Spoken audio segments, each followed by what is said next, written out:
at the Marie koutou. So I'll start off with a Karakia. Me ino e tātou, e te atua, tēnei au, tēnei mātou, au mema, kua poti te hapori o Whanganui. Arahina ia mātou, ki te whakatau, nā whakataunga pai, mō te rohi, mō nā tangata katoa, kia piki, ai te ora o te hapori, me nā iwi katoa o Whanganui, haumi e, hui e, taiki e. Let us pray. Dear God, here I am. Here we are, your elected members of Whanganui. Guide us to make good decisions for the district, for all people to uplift the community and all peoples of Whanganui. Bring forth unity. It is done. Welcome to, I think, the longest council meeting that we've had so far. By the looks, we haven't finished yet, but by the look of the agenda. But I'm anticipating it's going to be a big day. So, hang in there, everyone. And welcome to our visitors. Great to have you here. We've got a couple of items where we've got reports to the committee from the North Mole Rejuvenation project and also from the Titoki Wetlands project. So welcome, looking forward to hearing from you all. Before we do, I'm just going to see if there's any apologies. Looks like we have a full house, so Michael for lateness. Oh, right, okay. Yep, didn't get that one. Okay. Right. Okay, thank you. Thank you, Councillor Philippa. All those in favour? Against? Motion is carried. All right. And declarations of interest. Do we have any declarations of interest? No. Looks like we don't. So, what's that? Yeah. Right. Okay. Right. So I have my usual message for the community. So I'll just read that out. Today is really about the future. The major decision is on the adoption of the long-term plan. That is, in simple terms, the list of things we will do to maintain our assets and grow our district for the next 10 years. There are, in my mind, two waves in how we think about our long-term plan and future. The first wave is about affordability, our near future, and the second is our aspirations for our long-term future. We all want to retain services and we all want rates as low as possible. So the tension between affordability and aspiration is certainly a fine balance. The first wave of our future was signalled in my inauguration speech, indicating that the headwinds are starting to blow. Well, here we are now. A double-dip recession has just been announced. Inflation is sticky and the cost of delivering services and maintaining assets has increased markedly. Namely, roading and water systems are up 27% and insurance 34% higher than it was a year ago, just to name a few. The cost of delivering services and maintaining our assets to run our district basically has gone up, both here and around the country and around the world. And we've just learned this week, sorry to be a doom, but Birmingham, Europe's biggest local government authority, has declared itself effectively bankrupt. The average rate increase for the first year of the long-term plan or 10-year plan is 15.3% for around 50 of the 67 councils across the country, with Buller the highest at 31.8%. I only say this because this is the environment that we're in, and we need to take note of that. But let me preface that with the second wave, which is one of aspiration, which is about our medium and long-term future. We're on a high growth trajectory. People are moving to Whanganui because it is, I think, a bit biased about this, but it's the greatest place to live on earth. Growth is exciting, however, it needs to be prefaced by ensuring that we retain our identity and maintain the things we love about living here. However, we also have much to look forward to. We're in good shape economically, and our population is growing as people realise this is an incredible place to live. Wanganui future is bright. We just have to get through this tough economic time together as we face the biggest cost pressures and rates challenge in a generation. Our council is in a good state. We've invested well in our infrastructure and water assets, and our debt is relatively low compared to many other councils around the country. However, we do need to be responsible and responsive to our current challenges. So last year I discussed with our Chief Executive, David Langford, a 5-point plan to balance affordability and positioning for the future. He did one better and came up with 6 points, which are: encourage population growth, increase non-rates revenue, find alternative funding sources, find efficiency savings, reduce levels of service, and sell assets to repay debt. So this is what we have done, are doing, and will do. Council carefully identified services that could be cut or reduced for the next year from 1 July 2024, and made an initial estimated saving of 1.5 million of service cuts, subject to the consultation process.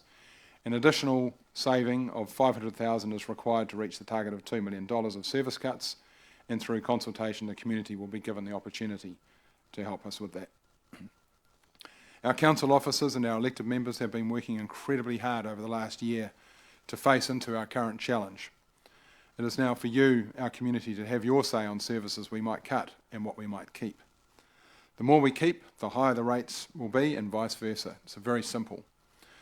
That is the challenge that we're all faced with. So we need your feedback on the following services, such as the hours of operations of the libraries, maintaining hanging flower baskets, drop-off points for rural rubbish, the aviary at Rotokawa, Virginia Lake, the winter gardens, the Wainui East Pool, the Repertory Theatre, New Zealand Glassworks, the level of community grant funding. Now this is where the intersection of affordability and aspiration now come to play. Council has worked hard to strike the balance and bring rates down to an increase of 10.6% for the next year from 1 July 2024. This option balances minimal impact to our services while reducing costs enough to keep rates as affordable as possible. While short-term cuts are necessary to reduce the rates rise, it was also recognised that long-term investments are important for our growing region to set us up for financial stability and to make our district more livable and attractive to business, our aspiration. This requires the need to balance maintaining services as above and which investment should be pursued to enhance our district over the long term. You, the community, will be given the opportunity to have your say on the following items through consultation: funding of core infrastructure, roading, footpaths and 3 waters, a hotel and car park, Royal Wanganui Opera House, the Wanganui Surf Lifesaving Service Patrol Building, Pākaitore Reserve Paving and Crossing, Rapanui Road Trail and Marae Development. The effort to get to this point today has been over a year in the making. So I do want to say a big thank you to all council staff, particularly the executive team, and Elise, Claire, Robin, Simon, in fact all managers who've been supporting budgets, and our council officers. In fact, it's fair to say every staff member has been touched by this piece of work. We've had a myriad of workshops and gone beyond the call of duty to where we've got to today. So I do want to say a big thank you to our councillors, our elected members. We have had many long and tough meetings and workshops to get to this point today. So I thank you sincerely for that. The next major activity is consulting on the long-term plan. So my encouragement is that from 2 April to 2 May, you, the community, provide your views on our long-term plan. It is critical that you participate and help us to make decisions for our future. This is your plan as much as ours, so we need your input. We will be out and about and happy to discuss any time. I look forward to hearing from you all over the next month as we work together to find that balance between affordability and aspiration over the next 10 years. Thank you.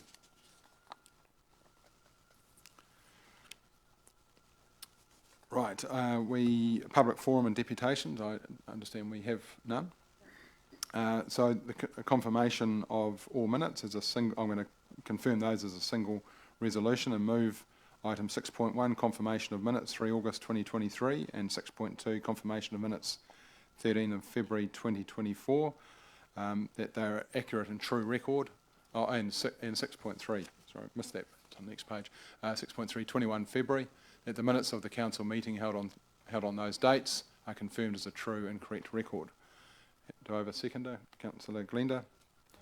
All those in... Oh, sorry, yes. Bear with. Deputy Mayor Helen. Thank you. The minutes are accurate. I just wish it to be noted that I did request a leave of absence and it was approved in those minutes. However, I no longer need it. Yes. So I'm not on leave. Okay, you're not on obviously. I'm sorry that you're here because you had an exciting journey planned. So, but it's great to have you here all the same. But noted. Thank you. All right. So, all those in favour? Against? Motion's carried. All right.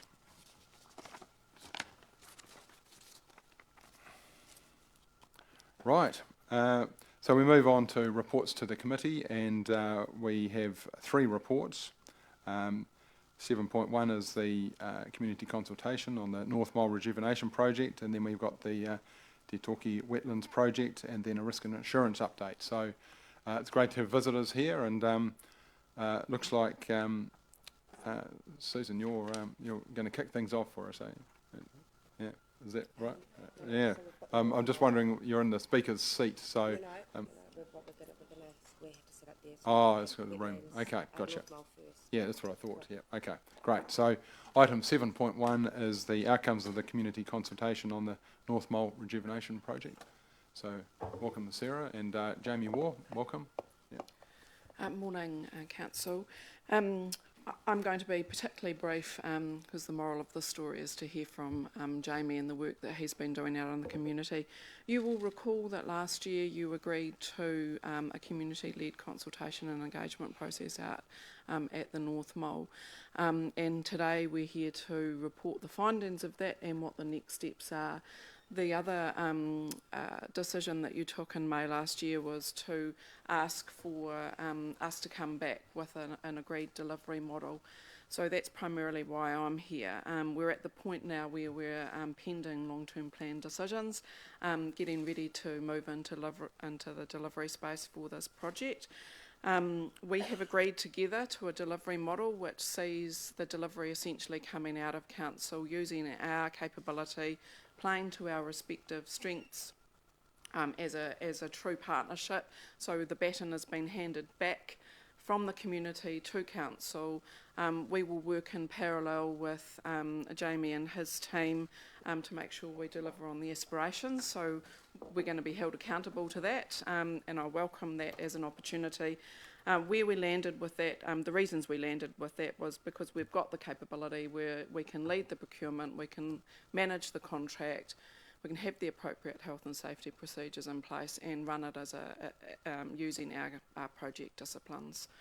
So I'm now going to hand over to Jamie to cover off the process that he's undertaken over the last wee while.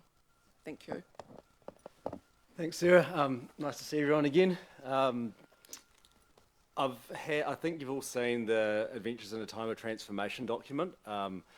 It covers the 10-year process of getting to where we are now, and there's a lot in there that I definitely can't cover in 5 minutes. And also in that document, I think you've seen links to where we've got to in terms of the artist aspirations, the artist impressions, which are a bit more than artist impressions. They're actually done based on LiDAR information, so they can be fairly easily turned into engineering design plans, so that the aspirations can be constructed ideally mid next year. I know you've got a really long agenda, so I thought that we could just might have some questions for me. I'd probably need to touch on where we've got to a delivery model. Myself and Sarah have had lots of conversations, and those conversations have gone further to Progress Castlecliff and back to hapu representatives in Te Matapuo. So in terms of, and myself and Sarah often discuss semantics and the words we use, I would see it as not so much passing the baton, but we're all holding the baton together and running together. But we're utilising the strengths of your council officers to deliver an infrastructure project.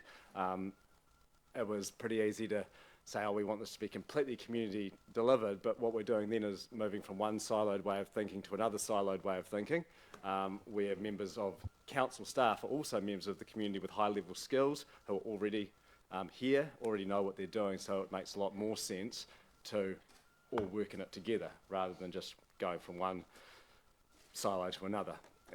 So that's really where we've got to. It's a continuation of that decade-long process. Still a really engaged community in Castlecliff, and people from further afield becoming engaged in this process. And again, that's a lot because of the hapu angle on things. You're starting to think in a whole river context and a wider context. For example, we're going over to Hawke's Bay tomorrow to spend some time at the Star Compass over there. There's been connections made with the navigation community, and they're interested in putting some of their ideas and efforts into developing a Star Compass as part of this North Mole precinct.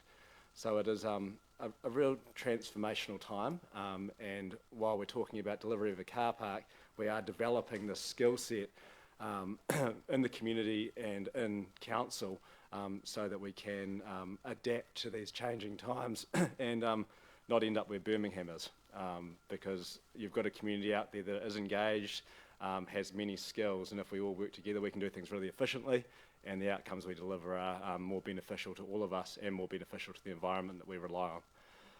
So that's where Ngaringa Waiwa is at present. I wonder if anyone had any questions, or I'll let you get on with your agenda. No, thank you. So do we have any questions? I'm sure there's going to be a couple of comments, but no, must have been, okay. Oh. Sorry, David. And then I'll pass over to Councillor Ross. Sorry, because I'm not sure I'm allowed to ask questions, but I might lead the witness and maybe prompt Jamie to just recap the external funding that you've managed to secure. It fits in with the 6-point plan that the Mayor outlined, but also I think it also demonstrates the power of partnership in terms of opening up other funding opportunities to take the burden off the ratepayer. Yeah, thanks, David. It's how's that going? Yeah. So we successfully obtained TIF funding to the tune of about $900,000, and that when you look at these interconnected projects where you've got community, hapu, council, all these different people engaged and breaking down those silos, you suddenly see that there's this, blue sky of external funding available, and it's not only, I've only scratched the surface with TIF. There's a lot of stuff in that document and in terms of the aspirations that can get external funding, particularly the ecological outcomes, but some of the other outcomes that's in their aspirational document. We've already had interest from people at academic institutions who are interested in the process we're going through here, and it's really just getting as many people nationally and internationally interested in what we're up to in Wanganui, because we are the only place in the world doing what we're doing around Te Awa Tupua, and there's huge amounts of interest, and we can really leverage that as a unique thing about Wanganui. So yeah, we've got money from central government from TIF, but we'll be over the next year going to other external funding providers to try to, I guess, leverage where we're at so far, leverage the support we hopefully get from WDC and Horizons in delivering this next year, but hopefully we actually see a lot more bang for our buck than is even available right now. Does that answer your question? Kind of? More than enough. Great, thank you. Councillor Ross. Yeah. Thank you, and through His Worship, through the Chair. Simple question. The work is to commence around about the winter or middle of next year, playing to the camera and the public. Why is it about a year or so away? We need, so there's the car park and the hard amenity, but a really large part of this project is the environmental, ecological restoration aspects of it, and you need to plant at certain times. And one thing we say, a decade deep in this process, good things take time. And so in terms of myself and Sarah and the team here at Council working together, making sure we're operating like a well-oiled machine before we actually start doing stuff in a dune environment, the extra time I think will pay dividends. And the other side of it is that times, as I understand it, are tight in Wanganui. That's true across the country. And so when we do deliver this next year, we want to be spending each dollar as wisely as we can and leveraging each dollar with external funders as wisely as we can. So that extra time will give us better outcomes and hopefully, and it will reduce the cost to the ratepayer. If I may just add to that, Councillor Ross, all of that, plus there's, and Jamie touched on it, there's some very real practical constraints trying to go into doing this sort of work in the winter time. It's not practical, and even if we could make a start this winter, we've got to go through a procurement process and set down contracts and things. So the ideal time from a hard infrastructure build is outside of winter, the shoulder periods of winter. And we don't want to build before we've planted, because otherwise we'll just have to replant. Great,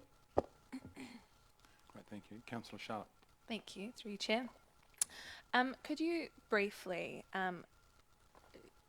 sort of talk to the different groups and the structure, but particularly around Ngaringa Waiwai and the role that Ngaringa Waiwai specifically sort of has?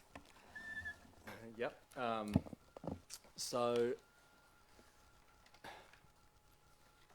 the name Ngaringa Waiwai came from members of Hapu at Te Matapua. Ngaringa Waiwai, as I'm told, are people in the marae who basically fill in the gaps in between things. So in terms of the engagement process, there was about 15 members from all sort of parts of the community that were interested in the process. This is from academics through to surfers at the North Mole who wanted to be in the room as we were having these focus groups and meetings with people. So they became part of Ngaringa Waiwai, just to basically get that document that you've all got done and get these aspirations sorted with voices out to as many people as community as we possibly could.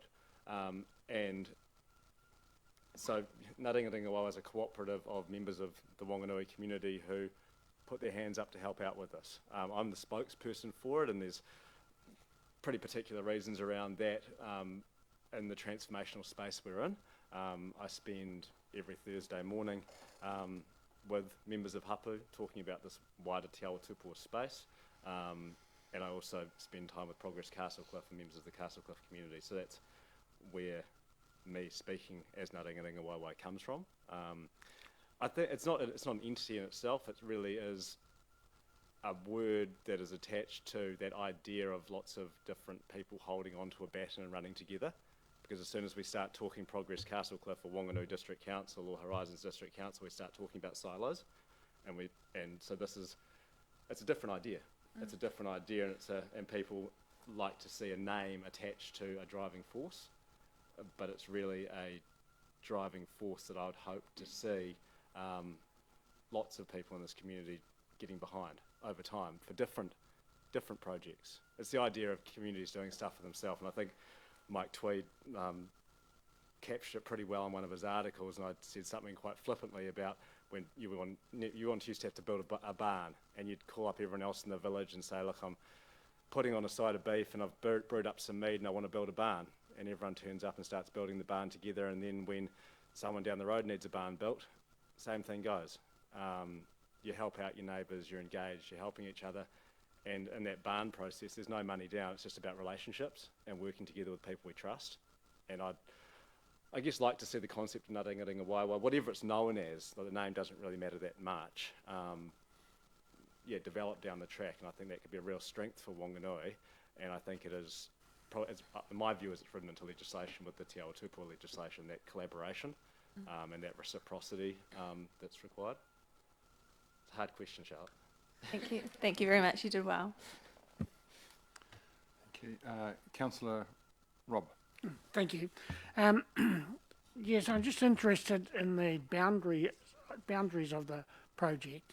Does this project include the strip of the sandy track from Morgan Street, right from Morgan Street, or does it just start down at the end? And does the Mountain to Sea cycleway, how far does that extend from this particular project? So the immediate geographic reference point of the aspirations that we've focused in on hard in terms of the document that's come out to you extends from basically where the pilot station is at the which Pongarehu, which is the corner near the port there. So you come down as you turn onto Trajena Street on the riverfront. So it goes from there in a triangle that goes out to Bamba Street. So it is that whole triangle is what we've focused on in terms of aspirations. The actual work to be delivered in winter 2025 is the hard structures that, well, actually, the quote we worked on from Downer a couple of years ago includes some of the hard structures that Horizons has just recently paid for at the end of Trajena Street. Yeah. So we had that big vision. Horizons, for their own processes, end up paying for some upgrades at the end of Trajena Street, but it links from there, and the cycleway keeps on going down there the whole way to the North Mole. So it's a precinct that's a triangle. So the numbers we're working on in terms of the hard structure delivery include the shared pathway from where it will end in about 3 weeks' time once Horizons and Mills Albert finish their process, whole way down to the North Mole, and there's a track that goes across. It's a dirt track at the moment, which would be actually vehicle access from Morgan Street across to that new fishing platform there. Yeah. Yeah. Does that answer the question? Yeah, yes, but the road that down from Morgan Street, is that going to be a sealed road as part of this project? Correct. It is? Yeah. Okay, thank you. Okay, Councillor Kate. Thank you. This is a little bit like a wedding day, where we've already decided we've got this partnership going. So my question is, how do we keep the partnership? It's about how do we keep the partnership and be accountable to each party. And I guess it's more of a question from our perspective, perhaps, Sarah. We've alluded to using our strengths in terms of project management, etc. How are we adjusting, modifying, for given that we've got a different structure here and different accountabilities to our partner? Yes and no. So what we've agreed on from a model perspective, a governance model, steering perspective within the delivery, is that we come to the table together as partners to work through any of the challenges that we might face through procurement, the contract identification and the actual build. We will set the frequency and the rules of engagement, if you like, for that. We've agreed on roles and responsibilities already as part of this, getting to this point. So that's how we will do things for this delivery piece. So we're using our status quo delivery model. So that's the yes, the no, but we haven't changed. But we've adapted it to bring in a community face. So that's the change piece. That's what we've changed. So that's the yes and the no. In terms of taking the partnership forward, I'm going to put my neck out a little bit here. And Jamie and I have known each other for a couple of years. It hasn't always been plain sailing. And yet here we are. In future either, yeah. Work on it. So here we are sitting together at the table today with the same outcome in mind. We've agreed on a sensible approach to the delivery of this. You know, when I'm not threatened by him, I don't think he's threatened by me. You know, so we've figured some stuff out. So I think we've got a pretty good platform to move forward. We're not always going to have to agree on everything. We just need to get the job done. It's a process. Like we've seen this from within Te Puaha. There's hard conversations all the time. And myself and Sarah and the other people involved in that steering group will have robust conversations, but I think we've come far enough now that you know, the arguments will be taken in the right way, and the conflict will be taken in the right way, where we're trying to develop both sides of that partnership to be better, and to deliver better than what either of us could do separately. Yeah, there's a lot of trust involved, and I've learnt from Hapu and the Te Puaha process about giving trust. Like, what someone said to me is, the person with the most mana, you can tell them because they're giving that mana away. And here the community is saying, look, we trust the council, we trust Sarah and her team to work with us under the kawa, to collaboratively work to deliver what neither of us could deliver by ourselves. And hopefully we'll be able to record that process as well, because so often, and like that transformation document, that's the first time we've actually recorded the last 10 years in a document. And so hopefully we should be able to record it, learn from what we're doing together, and be better next time. So yeah, everyone's going to have to change, but I think we're up for it. Yeah? Yeah. Okay, great, thank you. So no further questions, so Councillor Jenny's happy to move. Have a seconder. Correct.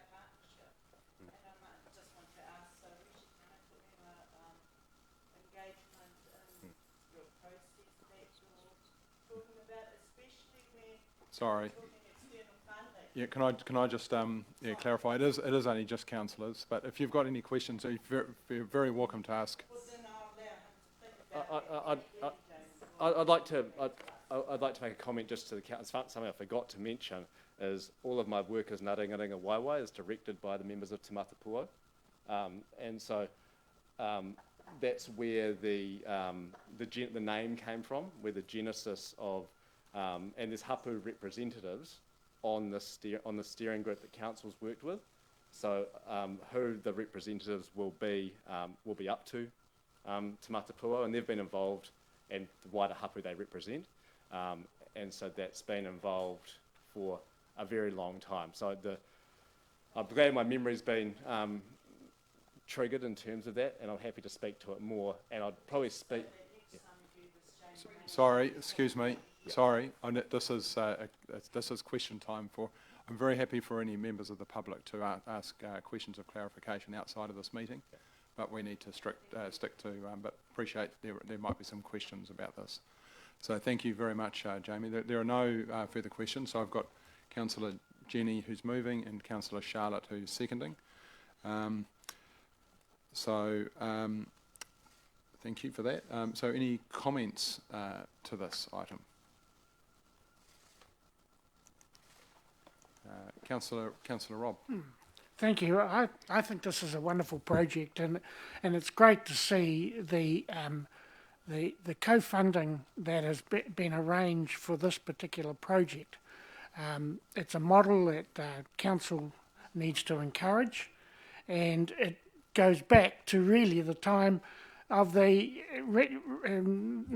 reforming of the CBD and the rejuvenation of the CBD, which was once again a partnership between the community and the council, and had a very successful result. This is the culmination of the Mountain to Sea Cycleway, which has been in the planning stages in this particular area probably for 10 years, I suppose. So it's great to see this coming to its natural conclusion as well. So let's get on with it. Thank you. Thank you. Councillor Jenny. Thank you. There's an old saying that, you can overestimate what you can achieve in 1 year, but you underestimate what you can achieve in 10 years. And this is just such an example of that. I recall those meetings, 10 years ago when we were talking about what's going to happen and communicating with the community. And now we're finally towards this part. I mean, I'm sure it's going to be a 20, 30-year journey for that entire coast area, but I'm so impressed with the work so far. I know Jamie's a bit distracted at the moment, but in particular, that funding that was achieved last year could not have happened unless Jamie had, almost sweat blood to make that happen. this is something that the community has worked so hard at and connected so well with. And finally, you know, we're seeing it happen. And it happens because we have such strong community leadership. So it's been an absolute amazing pleasure to be involved in this. So well done to all involved. Thank you. Great. Councillor Philippa. Yeah, just briefly, just want to endorse this resolution and the work led by Jamie and all the partners. I just love that sporting analogy. You know, it's always up there, holding the baton and running together, and more of that is great.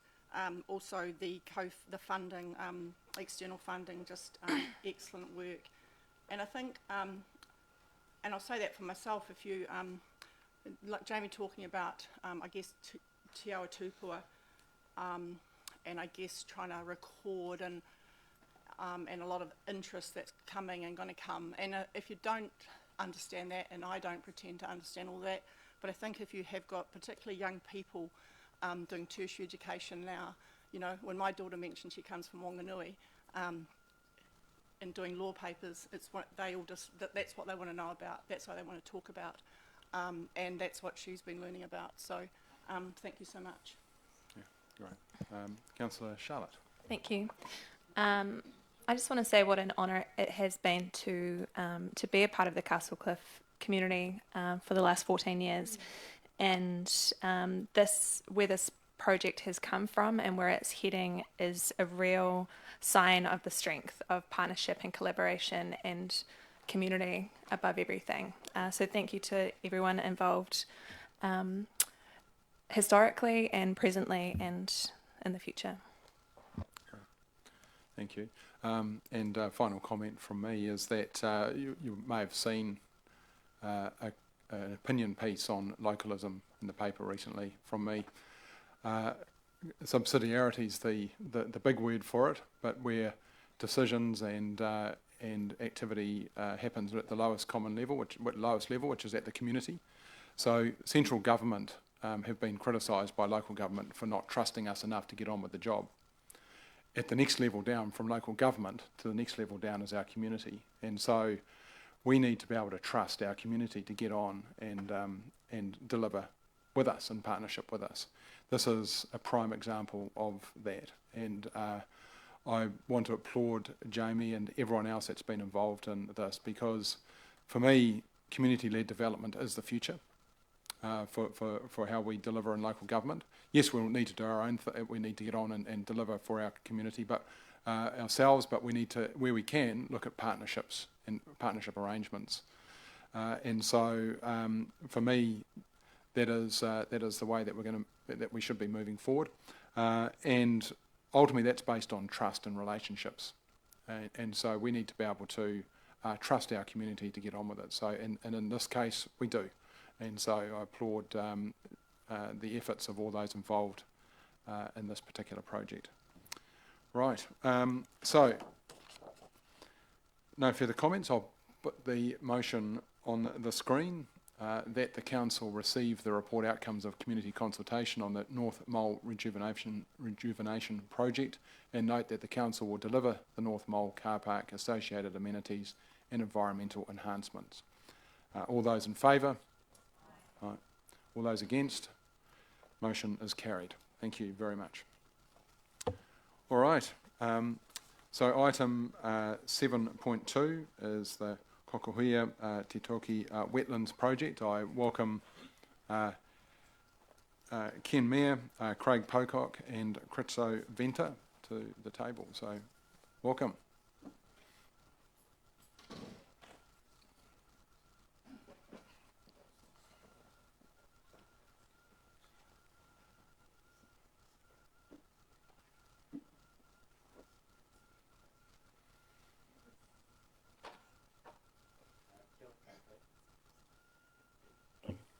Kia ora tātou. O tira tuatai, kei te mea atu ki a koe Andrew, ka tīmata tēnei kaupapa, tēnei ui i te ata nei, i runga nā kupu wairua, te tumanako nei hei awhina, hei tautoko tēnā kaupapa i moe o tātou tēnei wā. Nō reira, Andrew, nā mihi ki a koe. Me ki a kou te katoa. Ana, kei te kō, kei te hari te nākau, e takoto ana O mātou o tātou whakaro e pāna ki tēnei kaupapa e moi o tātou tēnei wā. Ta mea nui kia tātou katoa, ta hauora, te oranga o te taiao. Nō reira e mihi kawana kia koutou mō tēnei wā poto, e whakamāramatia kia koutou tēnei kaupapa. Nō reira tēnā koutou, kia ora tātou katoa. I know that just to acknowledge Andrew and your council this morning in regard to the Karakia, and it's a fantastic opportunity for us to come and I say us because we've got a whole team here that have been involved with this project for a number of years. I know Kritso wants to say something in the context of this project, so I'll give them that opportunity, and then we'll get into it. I'm not quite sure how long this will take, but it'll take as long as it's required, because it's a fantastic project. It's a wonderful project, and it aligns, I think,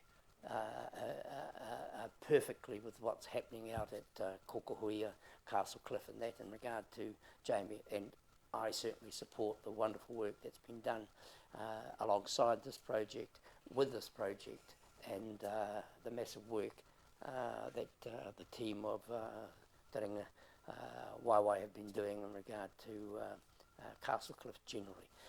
However, this fantastic project has a different lens in one sense, and only in one sense. But I better not. I know, Kritso, you were dying to say something. Kritso. No more? Okay, very good. All right then. Pretty hard to stop you, Ken, isn't it? You know, pardon? You're on a roll. Yeah. Well, I just think that let it flow like the waters that we're surrounded by, and also in these wonderful photos up here, or whatever you might call them. You see water everywhere, and look, in the context of Kokohuia, Mokia, Mokoia, Titoki, this project has been going on for a number of years, and of course, historically, many of you will know that from a hapu lens, from an iwi lens, that we've been most disturbed around the desecration of that particular area in regard to the dump in 1956, etc. Because historically, of course, it was our food basket, it was where tuna came, it was where we collected kai, it was where the beautiful manu, the birds were there, and of course the land itself. And from our point of view, we've got a responsibility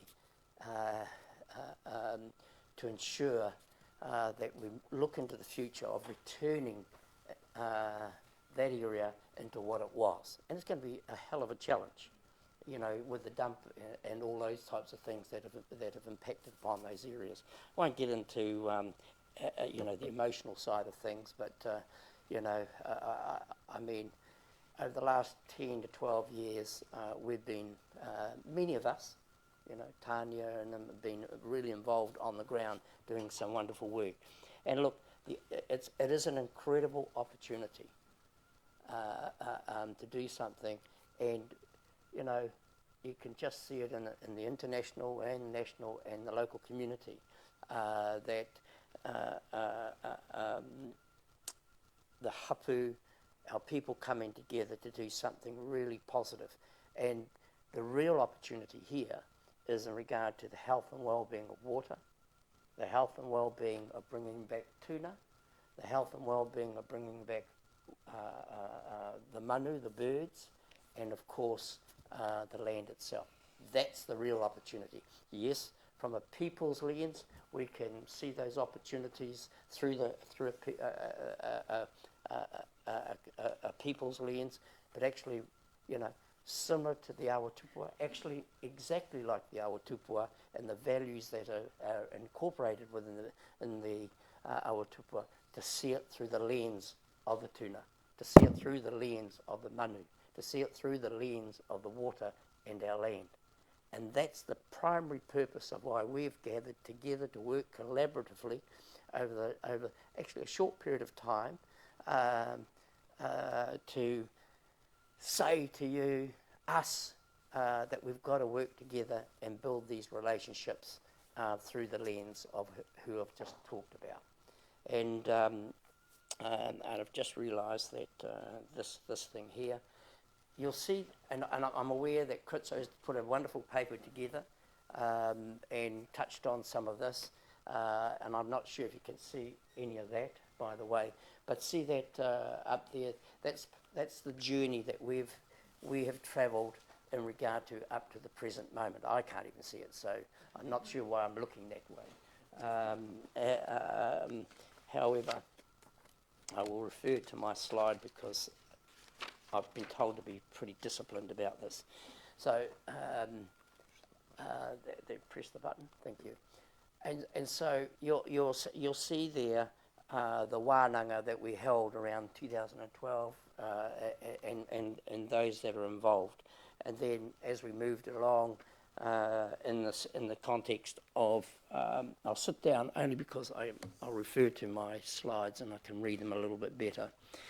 And the wānanga that we held in February 2013, and then of course the floods came about, and you know, the desire to do something around the stormwater, etc.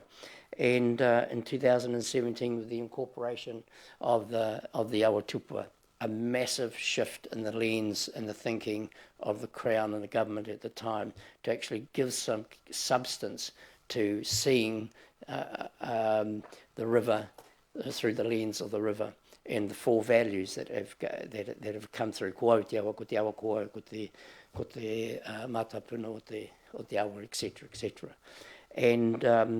And what's fantastic, no different in a sense in the context of what the previous presenters were talking about, and working collaboratively together, looking through the lens of the Awatupua and getting on with it. And people talk about partnerships. I tend to talk about relationships.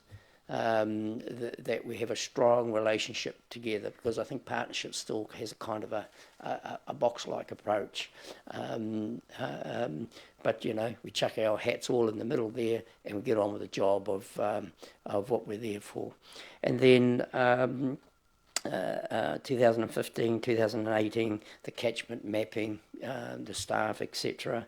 And then we continue to have wānanga in 2021, and the formation of a rōpū in regard to Mokoia rānei. And the people you're seeing that have gathered here this morning have all been involved in this project timeline. And I think it is important to just to say that you know, people like Tania Tangaroa and Francis and co, who've actually gone and done, you know, gone and tried their best to try and to bring back the Kokohuia to its original state, and with all the challenges that come with that, because sometimes people say, well, what are you doing here, etc., etc. So they've done a fantastic job, as well as some of all our team there, actually. Oh, there we are. And so this slide here, very quickly, is all the people that have been involved. You may not see it, but you know, people like right at the beginning, Rangi Wills, Auntie Dari Metakingi, Annette Main, and a whole lot of people right through to the present time. And you know, similar to we've had a lot of debate. We have vigorous debates, actually, to be quite frank, about some things, but we always bring ourselves back to the values. What are the values that are giving us guidance and direction in regard to this particular kaupapa? And then this is a slide in regard to. It's probably where I should have acknowledged Tanya and them, but I'm overawed by the amount of work that you know, a handful of individuals have actually just got on with it. And here's some wonderful newspaper articles and those that have been involved, just alongside the kura, alongside the school as well. I think that's critical to acknowledge as well. And they've been working on this for a very long time. And the other important aspect is the intergenerational, that is the succession, our younger people, our rangatahi, the younger members of our community getting involved. My parents' generation might have, we might be quite critical of them putting a dump in, all those types of things, etc. We've taken up the challenge to improve that situation. Improve's the wrong word. And of course now we've got our young people alongside our schools and our kura getting on with the job and doing this mahi. And then, this particular slide here is to remind ourselves that, you know, the whole picture of Whanganui, of our community, of the various works, projects that we're developing, going on, getting on with the journey around our community, whether in Aramoho, whether in Pūtiki, and of course whether in Castle Cliff, Kokohuia and that. So I'm about to hand it over to Craig, and I suppose one should have introduced Craig and all of that, but I made the assumption that everyone knows Craig because he's been around for a long time, and Kritso, etc. Just a final note in regard to this very brief presentation. The whole purpose in our headspace of making this presentation and making, you know, bringing you on this journey and developing this relationship is to fully understand that this is a massive, massive project into the future. The great thing about this, and is that there's many people around the world, nationally, internationally, who are more than willing to come on board and support us for the various reasons. Whanganui should be recognised, one, for turning upside down a dump and turning it into something wonderful, a gem for the community, for the nation as a whole, and just as importantly, showing in a practical sense that the awa tupua does work, and that we will see things through the lens of the awa tupua, through the tuna, through the manu, etc. And with that lens, I think that will open up a lot of doors in regard to support, not just support in money, but support in thinking and analysing our journey as we go through. So, not that you'll need much encouraging, but here's a fantastic opportunity for us to build this very strong relationships together with our team, and we are going to get on with it. Lovely. Just move the mic over. Yeah. Just could you zoom out on the slide just one step, please?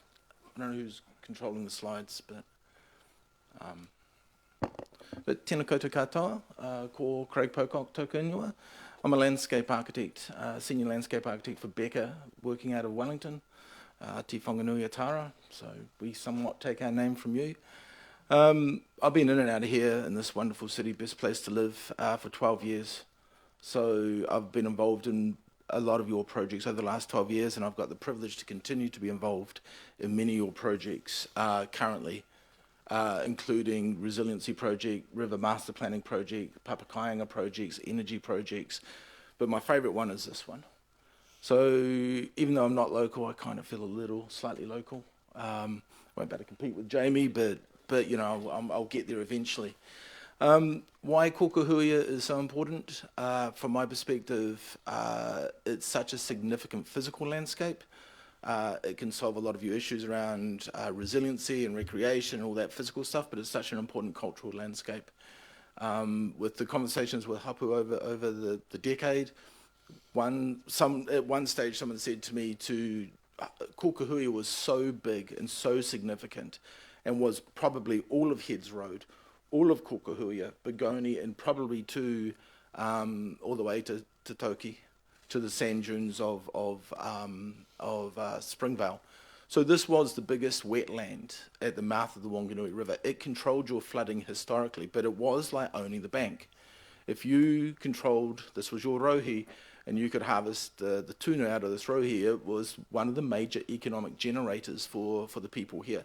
And so for me, there's a significant history to this, and it's a significant piece of green infrastructure, but its ability to resolve some of your stormwater issues, deal with an open space issue, but to resolve that cultural landscape and bring that back is really significant at an international level, which I'll talk about.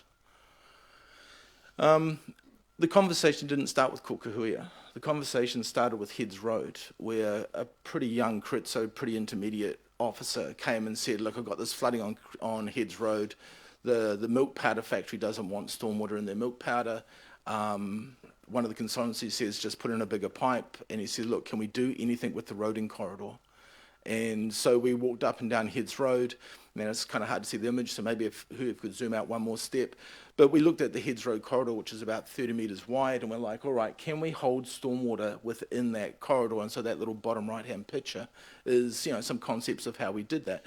And actually, Kritso ended up building the top right-hand picture is actually one of those grass swales to hold stormwater. But the conversation very quickly went to, well, what's upstream? Where's the water coming from? And he's like, well, it comes predominantly from Springvale, and actually Springvale's our growth area. So the flooding issues we have now is nothing compared to what it may become when Springvale becomes developed. And I was like, well, what's that green bit over there? And he's like, well, it's Kokohuia. But we're talking about Heads Road. And I'm like, well, can we look at Kokohuia? So we went for a hikoi around Kokohuia and eventually around Titoki. And I'm like, why are we not resolving this issue upstream? Why are we trying to resolve it in the area that it's flooding? And so, you know, Kritsu pivoted and said, yeah, we should look at that. Just for, I don't know how much time you spend at Kokohuia, I'd imagine, I don't know who's walked Kokohuia. I won't ask anyone to put their hands up, we'll just leave that as a comment. But there is no reason for you to go there. It's fenced off, there's barbed wire, it's not the most hospitable place to go. It's a place that's been left behind. But it's made up of two landscapes. So the top circle, little map there, key map on the top right, there's a circle, that area there. Thank you, I love that bit of pointing, awesome. That's where the original wetland is. The reason why that's not a wetland currently is it's been drained by big drains. But if those drains weren't there, that would be a wetland. And it's one of the only places we touch natural soil. So this is where we touch natural soil. So really important. It's basically still has springs popping out of the ground right now. You can go down and watch water well up from the ground. And then the second part is the top of the landfill, which is a large table. It's quite high above the landscape. And you can actually see both monga actually from the top of this platform on a good day. So it's a landscape of two types, a high table that's dry and the original wetland. So Kritso said, look, we should consider how we can hold water into this area. But it's a complicated site. There are social economic issues there. There is dumping issues there. There's a landfill there. Even though the landfill's been capped, rubbish still comes off the side of it. It's a pretty contaminated pieces of land. It's back of an industrial. It's complicated. Just to say that, let's just leave it there. And so we did have a couple of workshops that Ken touched on. And the reason I guess that's important, and not that you can read those names, is in those conversations in 2012 and 13 was the council officers, was the regional council, Department of Conservation councillors, the mayor, and Hapu. Everybody was involved right from the very beginning.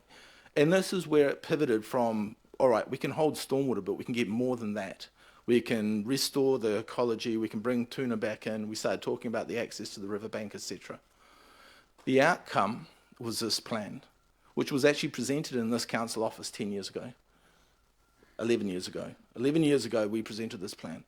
And what this plan shows is basically the top right, you can see the tabletop, so the sort of passive recreation up at the tabletop.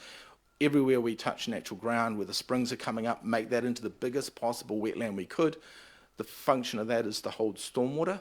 So this is how we're stopping flooding at Heads Road, but it sits right by the Kura. And so the master plan integrated walkways and outdoor education and a visitor centre, art, and potentially much stronger movement from Balgoni and the community north, straight across this really only 300 metres of land to get to employment, to get to the river edge, to get to the cycleways.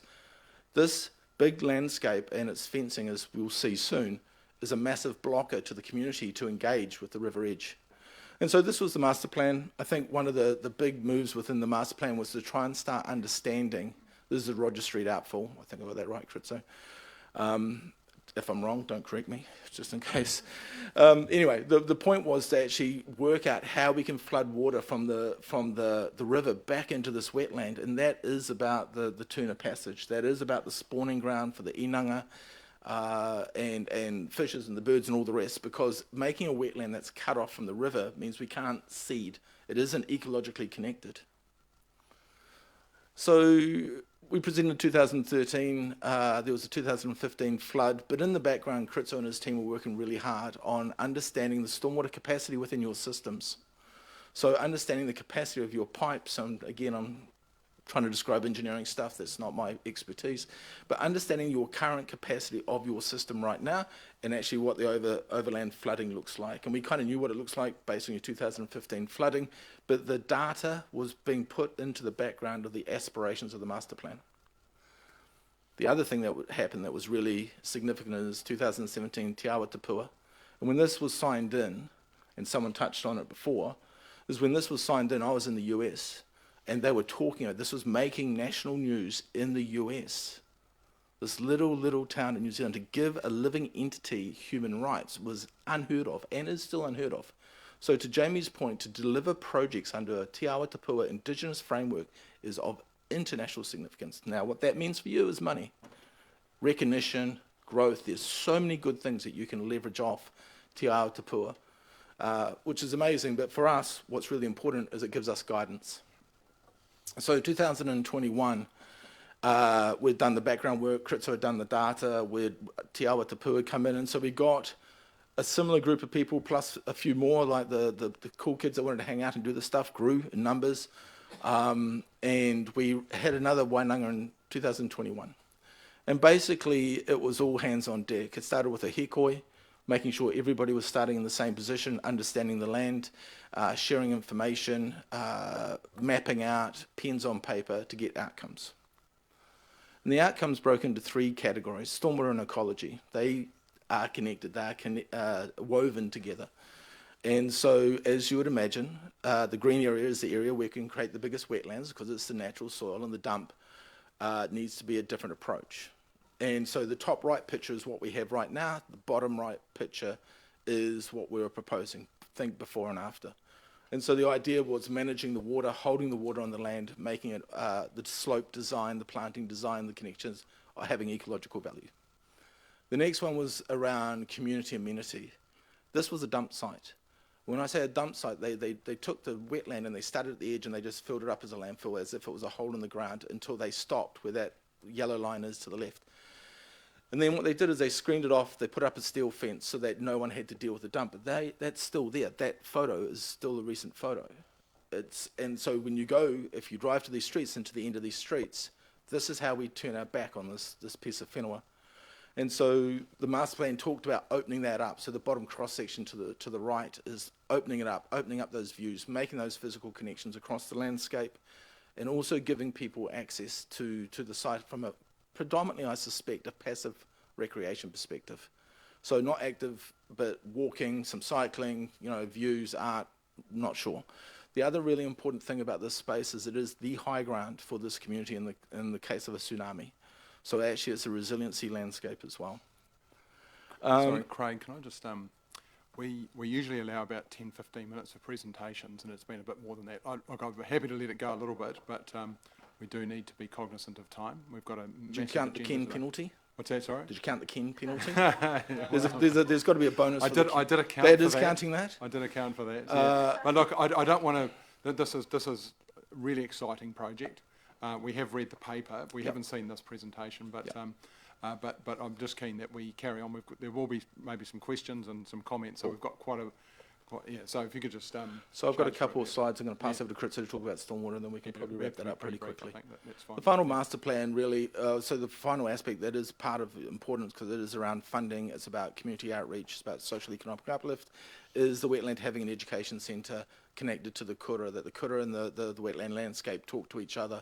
That opens up a whole lot of opportunities from education to funding, etc. Everything was tested up against Te Awa Tapua, as you would expect. I won't go through that. And the final master plan, the final outcome being tested over a decade, came out with the same answer.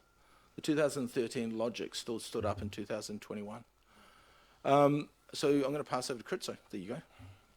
Great, thank you. Tēnā koutou katoa. Yeah, thank you for this. Really just want to recognise a whole bunch of people that helped me see this area from different perspectives. Most importantly, Tangata Whenua, Tanya Tangaroa, Francis Ponga, also other people, because I'm a stormwater engineer, so these things I've discovered through people like Craig as well, with his background of urban design and landscape architecture. And I also want to recognise other members of the community and also elected members who have engaged with this during the wānanga of 2021 specifically. I'm just here to briefly show you the impact of using this wetland a lot more strategically for water management. And so this is a typical excerpt from our hydraulic modelling. Some of you may have seen this before, it's been to council. But this is how we perceive flood issues. So all the red is areas that would flood in a large event. This is at a much larger scale, or a bird's eye view.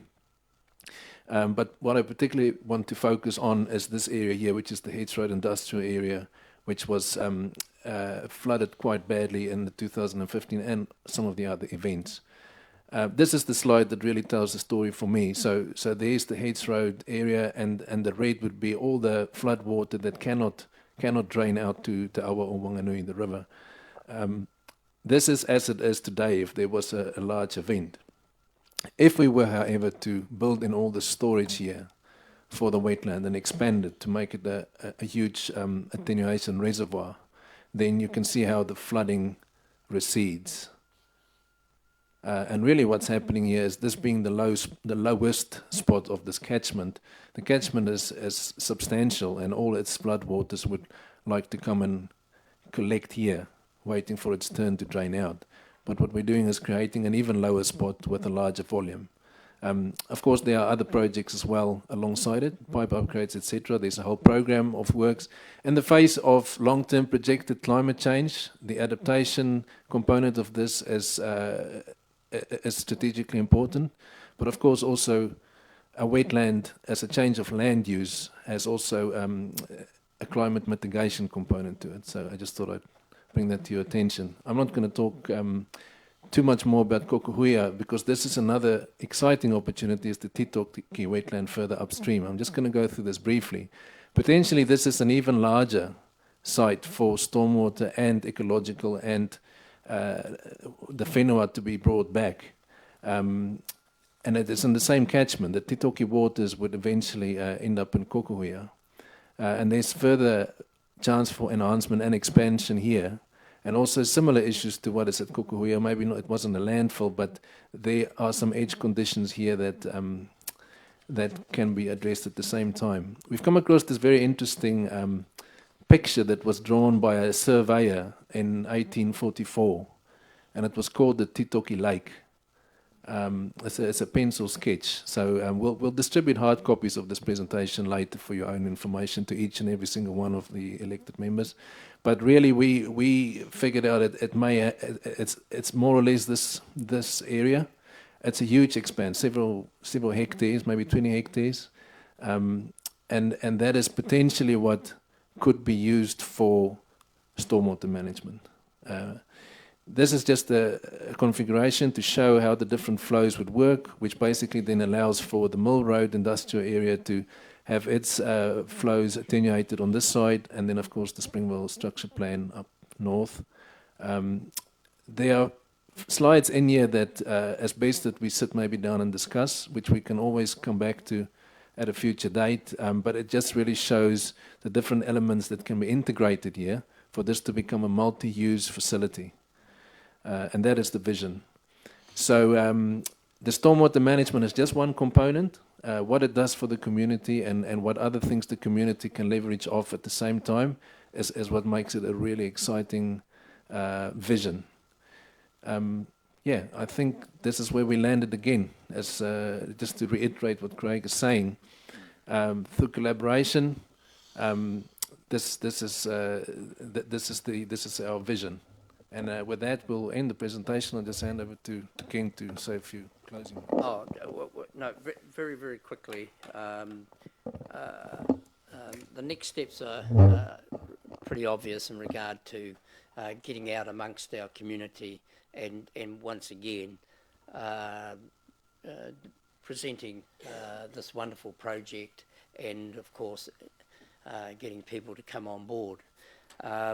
So I won't go on any further except to say that we really appreciate the time given to us, Andrew. My 9 minutes introduction, Craig's 14 minutes thing, and the 4 minutes. Say 99. All right. Anyway, ka nui tēnā. Thank you. I appreciate this has been 10 years in the making, and we've spent a bit more time than usual on this, but I very much what we've just heard is fantastic. So. We've got a couple of questions around the table. I'll go to Councillor Charlie first. Thank you. Yeah, thank you for that. Very exciting. I thoroughly support it. I've just got a question. There's a group of people in Casper who are complaining about very high water tables. Kritso know that well. Just wondering whether these new moves are going to make that better, worse, or no change. Can you give us some idea of that? Groundwater management as such is not one of our drivers at the moment. There's a lot of feasibility work still to be done on exactly what levels we can achieve with the attenuation and how it would interface with the river. However, we do have to recognise the issues you've mentioned, and so we will bring it into that feasibility work. My expectation will be that there would be no change. But in the long term, there might even be, we might even have more issues just because of long-term projected sea level rise. And so therefore the wetland and its storage and changing those levels becomes important, so we can just almost maintain status quo in a way as far as we can. One of the other projects we've recognized in our long-term plan is that if it gets really bad in the future with long-term sea level rise, we may even have to use, as a last resort, some overpumping during the large flood events, just because there would be nowhere for the flood waters to go. So it becomes a real comprehensive program of works that have to be in place for all the issues to be addressed. Great. Councillor Rob. Thank you. Yes, as one who attended that Wānanga in 2021, this is a really impressive project, and I just wanted to ask you, Kritso, is there budget included in this 10-year plan for any part of this work? Yeah, so very good question, Councillor Rob. We've got some funding in the stormwater activity under the long-term adaptation program. If you remember, there was a whole range of upgrades, and some of that is also the wetland expansion upgrade. And then furthermore, under the growth part of our budgets, the growth part, there is a component of that to help expand the wetlands and put infrastructure in place for the stormwater. For many of the other elements, there is none at the moment. And saying that, we have recognized that this project is likely to attract a lot of interest from other sources. And so one of our next steps would be to go and do some proper homework on what other partners and funding sources can be tapped into to help make the other stuff work. Now, we can't do that by ourselves. We would need the community to collaborate on that. And of course, through our ROPU group, the group that has been set up to direct this project, we will go and explore that. There's big opportunities here, and before we commence with any of that, we will definitely bring back some more information on those opportunities. But just going back to the very first, the Mayor's address, talking about leveraging of other funding sources external to mitigate impact on our local community and to leverage to our best potential, this project can do that to a very high degree, I believe. Great, thank you. So no further questions. So I'm going to move the recommendation on the screen that the council receive the report to Kokohuia Titoki wetland projects. Second, Councillor Jenny. So any comments? See Councillor Josh and then Councillor Charlotte. Yeah, thank you. Just a really brief one from me. This presentation couldn't have come at a better time in terms of my own learning, because just yesterday I was meeting with a researcher who had come over to New Zealand for an extended period on a fellowship after spending time in the United Kingdom and Australia, looking at Indigenous frameworks, in particular around how people interact with the environment. And one of the things I was reflecting on at the time, particularly since the adoption or the launch of Te Heke Nahuru, was how to translate the values around the kawa from a values-based level down to the tangible. And I think it's a question that many non-Indigenous people in particular are asking. And in particular for council, it's a question that we need to be constantly grappling with, because it's going to affect everything that we do. And part of the value for this report, from my perspective, is moving away from viewing the awa as a separate entity. And looking at it from a whole of catchment approach and recognising the interconnectedness and the indivisible nature of the awa and everything within its catchment, essentially. And so I just want to thank you for the time that you've taken to present this project to us, because it's been hugely valuable in terms of me generating that understanding for myself and by extension the community and other people who are interested in this phenomenal way of viewing the world that we've developed here in Wanganui. So thank you.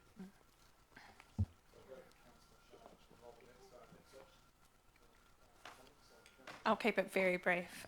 Thank you so much to everyone involved and for the fantastic presentation, really inspiring. And I just want to say that the desecration of this Kokohuia wetlands is an absolute scar on our history. The regeneration of wetlands is something that I feel incredibly passionate about and something that I campaigned on. And I would love to get involved in any way that I can be of help. So thanks to everyone. Thank you. Yes, I think if I had to name the most important project going forward for this community, I would name this one. This is an outstanding project. And what it does, it not only improves the aesthetics of our community, it improves the recreation in our community, the environmental aspects, and it improves our resilience. There's no other project that we can name that improves all those factors. Balgownie, as we know it now, is an embarrassment. And we only saved from the embarrassment of Balgownie because we don't actually see it. Very few of us ever see it. Very few people actually take a walk around that particular area, but it's wonderful. And this is our opportunity, and it's good to hear that Kutso has some funding in the 10-year plan for this. Obviously, there won't be enough, and this is something that politically I think we need to address. Thank you.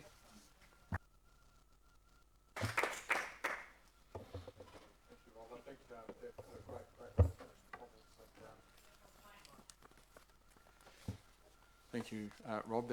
Councillor Rob. That was a great way to finish the comments. And look, this project captures all of our imagination. It follows on really well from Jamie's presentation as well. It looks, for me, it's the Te Awa Tapua coming to life. It's seeing the values encapsulated in how we deliver for our community. So, thank you. Thank you, Ken, for your 99 minutes. Look, we spent a bit more time on this, but it's as I said, it's been 10 years in the making, and where we've got to today, and there's still a lot more to come. So, look forward to a further update down the track. So, much appreciated. Kia ora. Yeah.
Kia ora.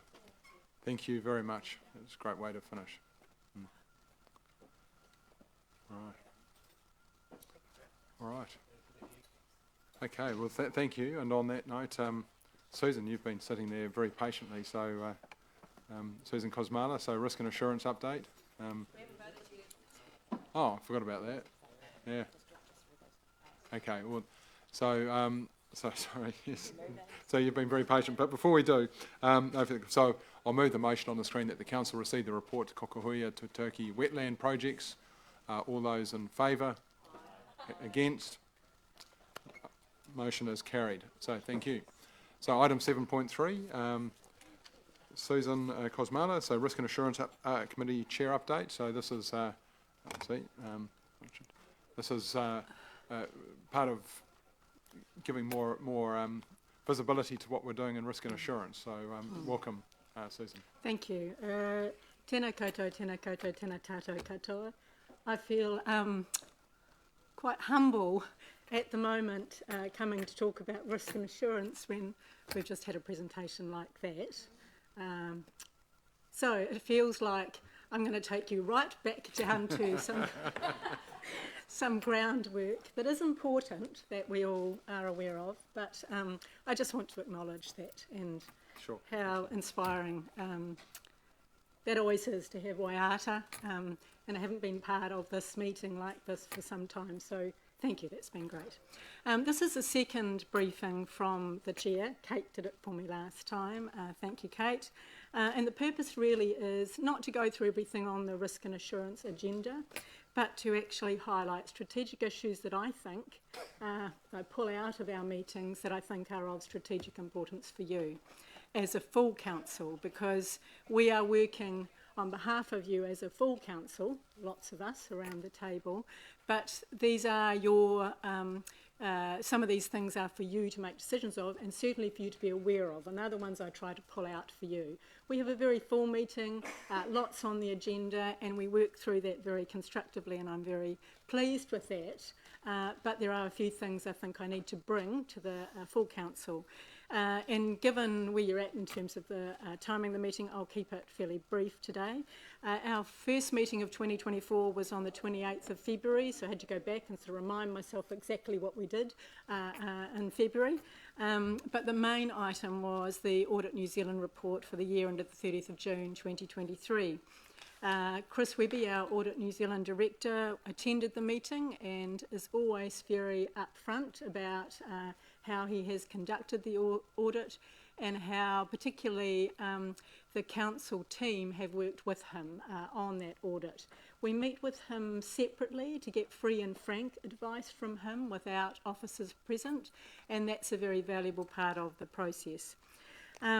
This audit report was a very good report, unmodified opinion on the financials and a qualified opinion on some performance information related to some mandatory performance measures for water activities. I won't go into the detail. The report is available and there for you to read. But there were 3 audit findings, one being categorised as urgent and 2 as necessary. The urgent one was addressed immediately following the audit, and the one necessary one has already been addressed, and the second necessary one will be addressed by the 30th of June 2024. So they were related to specific issues. I could go into that detail if you were interested, but what I'm trying to portray to you is that it was a good audit report. We're on to the issues that were raised, and I'm very grateful to David, Mike and the team for the work that they've done. leading up to the audit because it's a significant amount of work, and following up from that afterwards. The other pleasing note in the audit was that there were 13 recommendations from previous audits that were outstanding over a period of time, some of them, and we've addressed 8 of those to the satisfaction of Audit New Zealand, so there's 5 left. We're very clear about the 5 that are left, and there's 3 in progress and 2 requiring a bit more work. Again, I'm not going to go through the detail, but I want to just give you assurance that we are actually working on these and we've made some good progress. That's the Audit New Zealand report. Are there any questions? If there are any questions on that, I'm happy to answer them. Right. Do you have any questions? That's cool. I just sort of thought I'd keep it quite informal. Yeah, so that's great. No, yeah. Fantastic. That's cool. No questions. So, okay, this one. So I'll move that. Oh, can I one more sure. one more main item? Yep. Sorry, I jumped the gun with the questions. The other significant item on our agenda this last meeting was the implementation of the insurance strategy and the work program around insurance. We are accelerating the implementation of the work program because you'll be fully aware of the significant increase in insurance costs.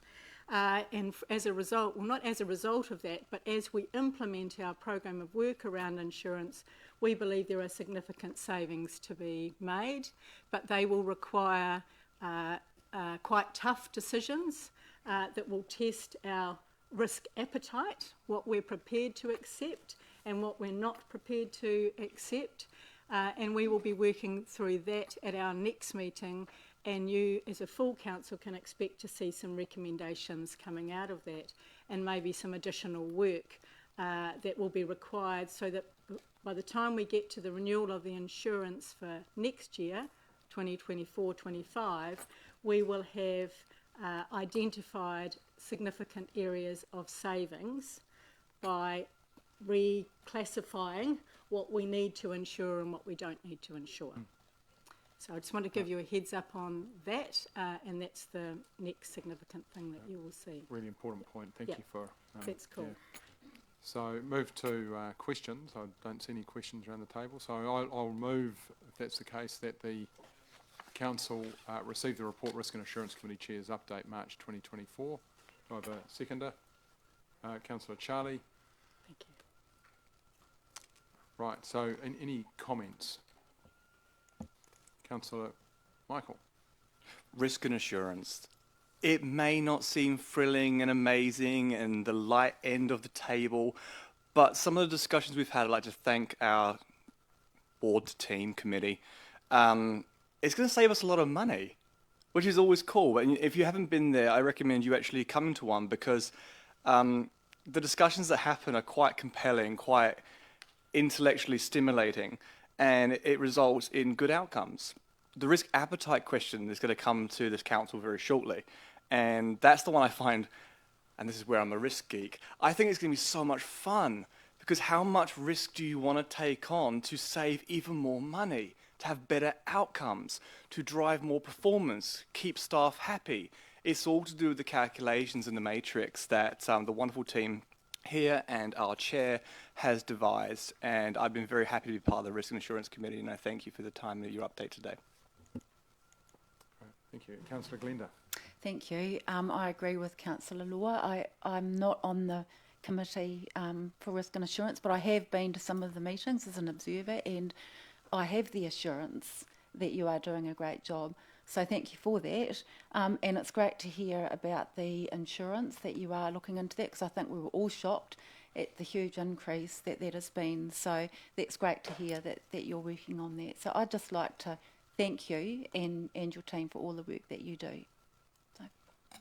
Yeah, great. And I'll just close off on that. I'm a big fan of risk and assurance in this case. So we've that word assurance, I think, is a key word for us, and often the concept of risk kind of makes people kind of sort of hide behind doors and pot plants. But for me, as in local government, it is an absolutely critical role, and the journey we've been on from, I think Councillor Jenny's talked about it in the past, from where we've come from as a council to where we are now, we're in very good hands. And I think that's testament to the great work that's gone on in risk and assurance. So we should not underestimate the function of this committee and its importance to our council and to our future. All right, great, thank you. So no further comments. So I'll put the motion on the screen that the council receive the report Risk and Assurance Committee Chair's update March 2024. All those in favour? Against? Motion is carried. Thank you very much. Now, I think we're going to take a break for 10 minutes. We'll be back at 11:15 sharp. We'll be starting again. So.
Tim, we're going to change the order a little bit. So basically, we were going to be having the long-term plan adoption, but we've had to push that out. So what we're going to do is change the order slightly and get the rural 7.1.2 Rural Community Board Chairs update, followed by appointment to Pākaitore Board, and then we'll go to the report on the CCO update. Yes. Well, we're going to confidential, but that's the order of events. So no, sorry, later on today, this afternoon. Yep. All right. So, David. Thank you. You caught me out there a bit. Yeah. No. Sorry. I don't know whether you got the message or not. No, you didn't get the memo, I don't think, so sorry about that. There was a note sent out, so... No, I did. Are you okay for that, though? Yeah, yeah. I did get that memo. All right, okay.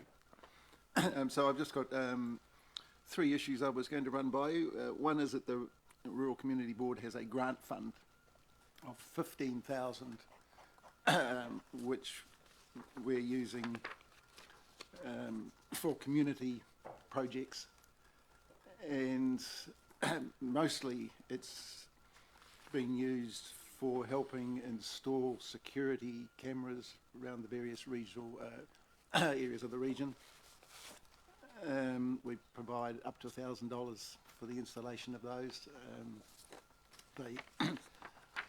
The cost of them is like 5 or 6, and the community rounds up the money for the rest of it. And the other aspect of that is that all the cameras that we have provided some funding for, we are covering the maintenance of, because there is a relatively small maintenance requirement, and you can imagine when you've got up to 15 contributors, and if you get a $200 bill for the maintenance, it's a bit of a mission getting a small amount of money out of a lot of people. And so Graham Palamountain organises that, and so it's extremely efficient. So I think that's a very good use of that fund. We have had applications, and we've approved from other community groups travel to sort of educational type things. Woven Rivers, I think we contributed towards a greenhouse or something. They're a charitable trust up the river. But we haven't been getting applications. We have more funds than we've been getting applications for. So we're keen to try and promote that. So if any of you come across a situation which you think might be applicable, it'd be good if you could pass that on. The details are all on the website, what things are covered. The money doesn't roll over, so if we don't spend it all, that just means the ratepayer has a smaller top-up for the following year. So there's that issue.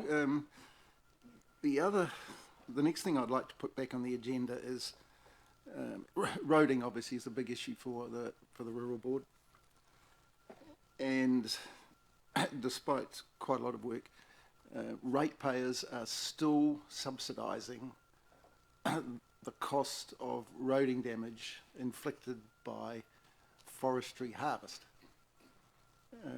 Council has done all it can in this regard, because rates are pretty much the only tool that we can recover money from that industry. And we investigated it very thoroughly. Josh and I were talking about it. We thought about 2018. Council did a really good job in identifying the costs, and we had a big gathering of the forestry people and went through it. Mike Femore ran that, but absolutely no progress has been made. The ratepayers of our region are subsidising road damage, and when you can. And the other issue around that is that our biggest forestry ratepayer doesn't even use our roads.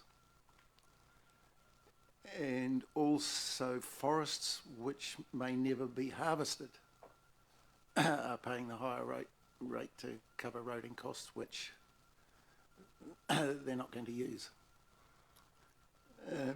So really what I'm suggesting here is we somehow need to get this issue promoted nationally somehow, because a lot of other regions have the same problem. And there's big changes coming up to the way we're going to be paying for our roads, with every vehicle paying road user charges and those sort of things. So I think now would be a good time if we could find a way to get this on the agenda somehow for discussion nationally. But it's no reflection on our council. We've done everything we can. In fact, we've got some really good information, just showing, highlighting the situation. But we've done more than most councils in that regard.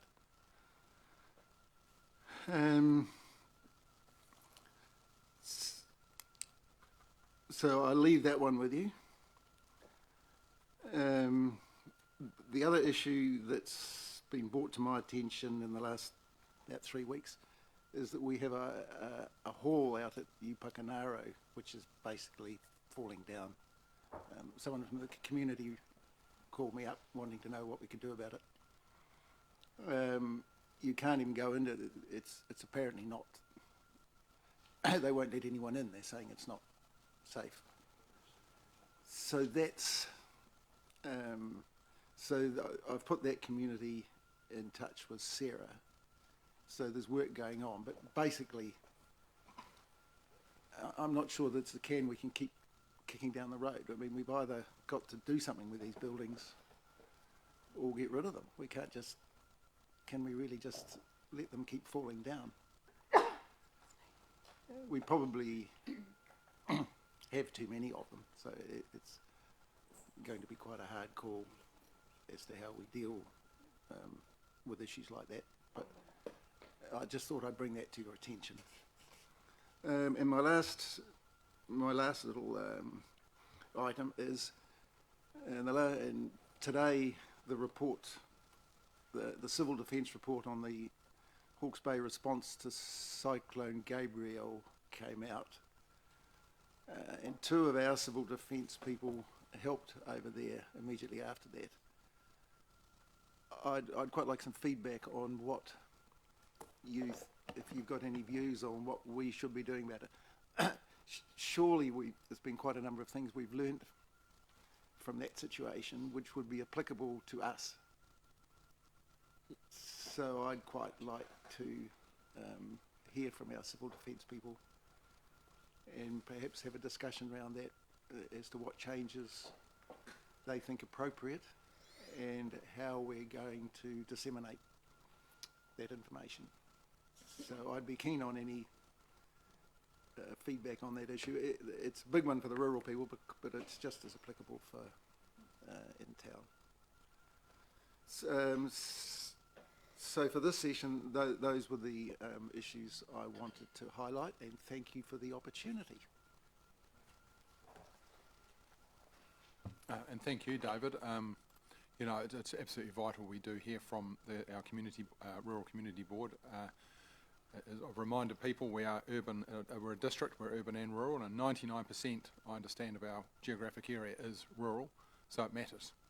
So thank you for the update. So I actually attended a online hui yesterday with a national community board. We really need to have a look at this, the way the community board interacts with council, and there's some really good work being done nationally by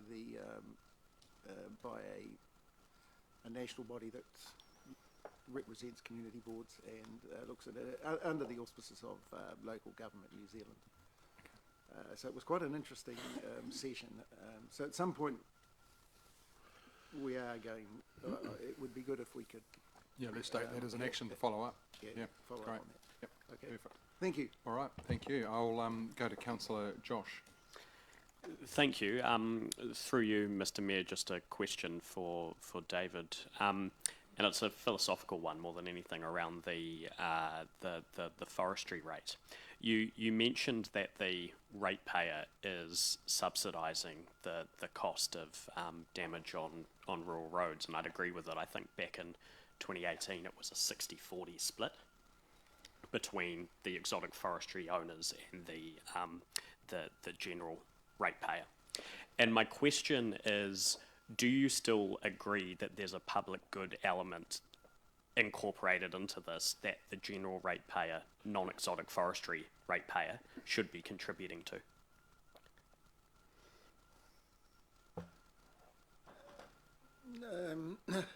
No,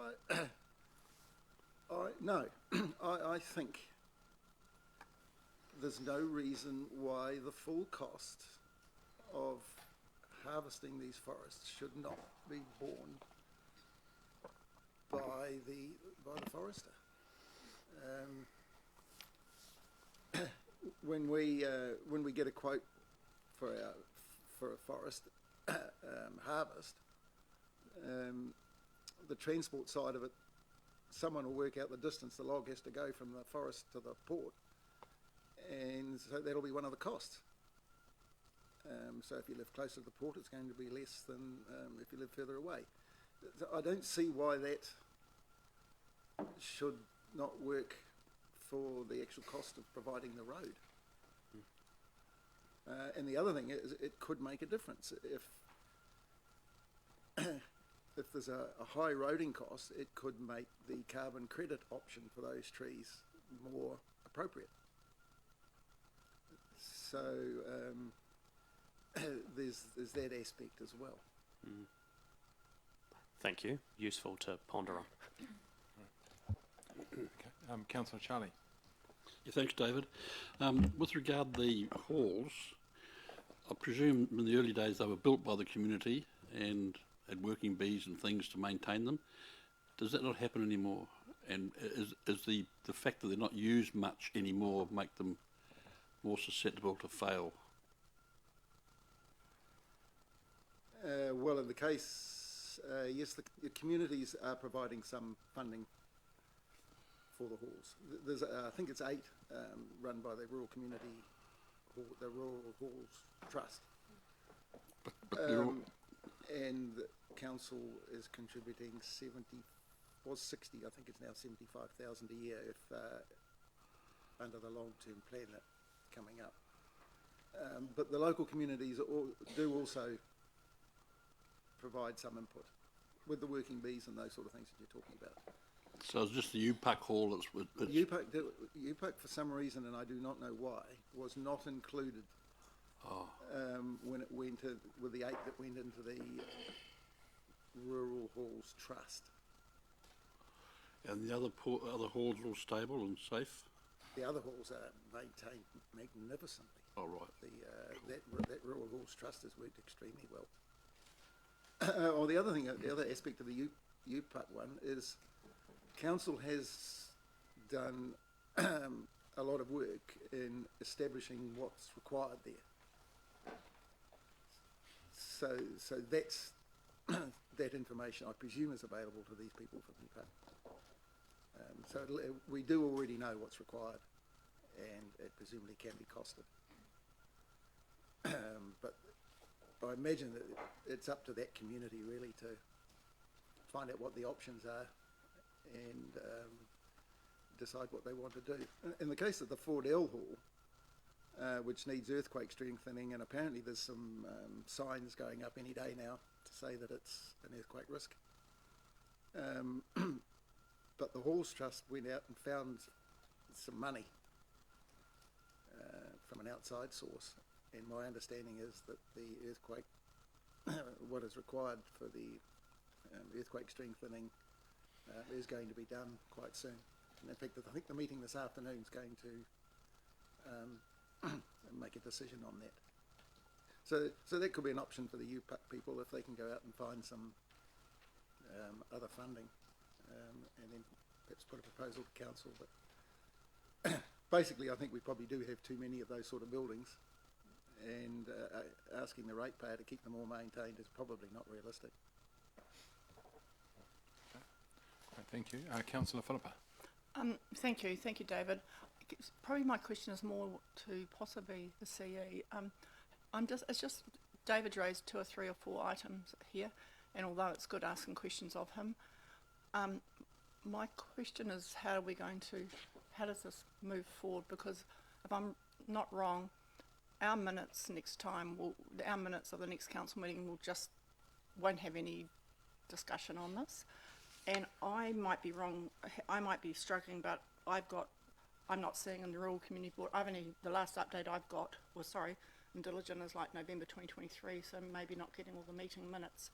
But obviously David's going to take this discussion forward, I gather, but how do we, when we don't, can't remember the term you use for our minutes which have no discussion in them, but at times I think it's important we do think when we haven't got a written paper, how do we take this stuff forward, please? Through your worship, first of all, I'm going to take the discussion offline directly with David, just to make sure I've got an understanding of the issues he's highlighted. I won't talk specifically about those now, but in terms of keeping council updated, I think the appropriate forum would be through the Operations and Performance Committee if it's within our existing work programme. If there's new issues that we're not currently including in our work programme or don't have funding for, then that probably starts to go through the Strategy and Policy Committee or to Council for a request for additional funding if it's deemed necessary. I think some of the issues, particularly around the roading space that David's spoken to, will hopefully be addressed because of the increase we've put into the roading budgets for additional maintenance. So we're not completely oblivious to some of the points that David's raised. Okay, thank you. All right, thank you. I've got one. It's not a question for David as such, it's a carry-on to what Philippa was raising, and that's, I guess, the issue in my words is when there is a report like this from the community board, where does it go to? What are the next steps? So what I'm hearing, that there'll be effectively a matters arising that David will direct to one committee or the t'other. I particularly wanted to touch on or ask about, because the issue is not so much have we got budget for making good the damage to roads as a result of harvesting. It's more about ensuring that the cost is borne at the right place. So I'd like to take it up from a strategy perspective and get a sorry, this is morphing into a comment, so apology. I'd like to get what knowledge we have that came out of that consultation that we did a few years ago, because my memory was that there were so many impediments into trying to attach the cost in a meaningful, collectible way to the damages of the roading, that it was really hard. But it would be quite nice to bring that back to for a strategy session at that committee. Thank you. I think I heard a question mark in there somewhere, so I'll respond. Is that not the case? Yes. Look, the impact of forestry on our rural roads is a national issue. It's not unique to us. We do have the targeted rate, and through the LTP, I know our finance team have made some adjustments to try and increase the amount of funding we get through that mechanism. But more than happy to bring something back at a future date that goes into the challenges and pitfalls. And I know it's an issue that LGNZ and others have picked up and championed on behalf of the sector as one of the real funding constraints that the local government's up against. Thank you. And just further from that, I'm wondering, as we go forward and the Mayor more finally hones who's reporting to Council, just what the mechanism is going to be for these updates to have any impact. Noted. Yeah. Thank you. Right. I just wanted to say, my point around the forestry issue is that we established that if we could somehow attach payment to the harvest part of the process, that would be an equitable way of covering the damage. And my recollection of that 2018 event was that the forestry sector were sort of in favour of that type of thing, because obviously that's when the funds are generated, so they can actually afford to pay for it. But we simply can't do it, as been pointed out. Okay. So my point purely is that it needs to be somehow raised at a national level for discussion, and I would have thought quite easily could be coped with. Perhaps if we could get it in with the discussion on the changes that are obviously coming to the way roads are funded. Okay, no, thank you, David, I agree. So I think there's a couple of major issues, in particular carbon farming and roading in our rural sector that spring to mind that you've raised. So let's make sure we've got a commitment to take that forward. So thank you. So no further questions. Do we have any comments? Can I'll do I have a mover for this? Councillor Kate, I think, and then a seconder, Councillor Ross. All right. So the council received the report, Rural Community Board Chairs Update, March 2024. Okay, so do we have any comments? No comments. We've had a kind of a question time, and you've given us a lot of information, David, so thank you. So no further comments. All those in favour? Against? Motion's carried. Thank you. Thank you, David. All right, so we are going to go to item 7.13, which is appointment to Pākaitore Historic Trust Board. Okay. So move over here, Councillor Kate and Councillor Jenny to second. Thank you. Any questions? We've got a question from Councillor. Oh, it's a comment from me. But before we do, okay. Before we do, where am I up to? So we'll move straight to comments here. So you've got a comment, Josh?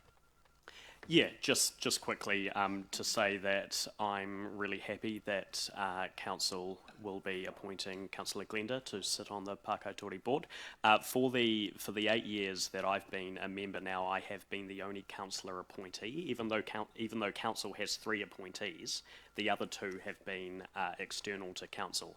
And my view is that, particularly with some of the more political, potentially controversial issues that we're dealing with over the next year, and particularly leading up to the 30th anniversary of the reclamation of 1995, that there is benefit to this council in having 2 councillors sitting on that board to make sure that the linkage is stronger than it has been in the past. So yeah, just really happy to support this appointment. Thank you. Yeah. Councillor Rob. Yeah, thank you. I totally support this, of course, and have served on this board myself for quite a number of years. But I just want to ask, these representatives are representing the council on the board, as I stand it. We're making that appointment. I believe that there is a responsibility to seek a mandate from this council if there are controversial issues. And I want to ask you that, whether that would be the policy going forward. For instance, the removal of the Weeping Woman statue is a controversial topic, as we all know. If we have representatives from the council speaking on behalf of the council, I think they should feel they're speaking for all of us. And I just ask whether that could be incorporated into the appointment in some way. Okay, I'll have to take that offline and work out how that works. But it's a good point. Yep. I don't know whether others have a comment about it. Okay. the item is the appointment. If council wants to bring back how the committee works or how our councillors, their mandate or not, then that's a totally different paper. That's fair call. It's kind of semi-related, but it's not the core of the matter, which is the appointment. So, yeah, good point. Thank you. So all those. Just more on the resolution. Just, is this the correct resolution, or is the resolution that the council, a nomination of Councillor Brown be forwarded to the minister? You know, it's just that, sorry, without Councillor Josh raising it, those listening in and wouldn't know who we're appointing. We're approving that. Okay, so we need to put. But is this the correct resolution? Yeah, it's in the report that it says that, so that's enough. Probably isn't, because over time, only the resolution of the report sits in the minutes. From a narrative minutes, okay. Well, let's just add. Add a or add a further resolution. Yep. Yep. So, Councillor Kate. Yep. Receive the report and confirm the appointment of Councillor Glenda Brown to the board. Okay. Well, no, we can't confirm because it's a nomination to the minister. Nominate. Confirm the nomination of Councillor Brown to the Minister of Conservation for approval. Happy to accept that wording as my amendment. And great. No, thank you for that, for those wordsmiths. That's and Councillor Philippa for noting that. That's great. All right. So.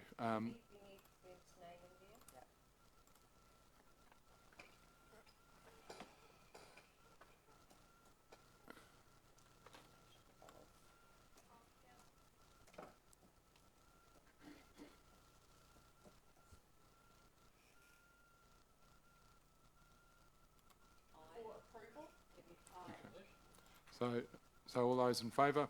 Aye. Against? Motion is carried. Thank you. All right. Excellent. So now we are moving. I think I need to get going offline, aren't we? So notion now to item 8, motion to exclude the public. That the public be excluded from the following parts of the proceedings of this meeting, namely items listed in the table on page 110 of the agenda.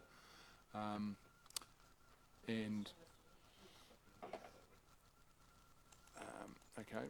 So for any members of the public, I'm wondering, are we able to advise what time we will be reopening this meeting to the public? Particularly in regard to the long-term plan. Yeah, sure. Okay. So we're having a lunch break at 12:30, and my understanding is we'll be back at 1.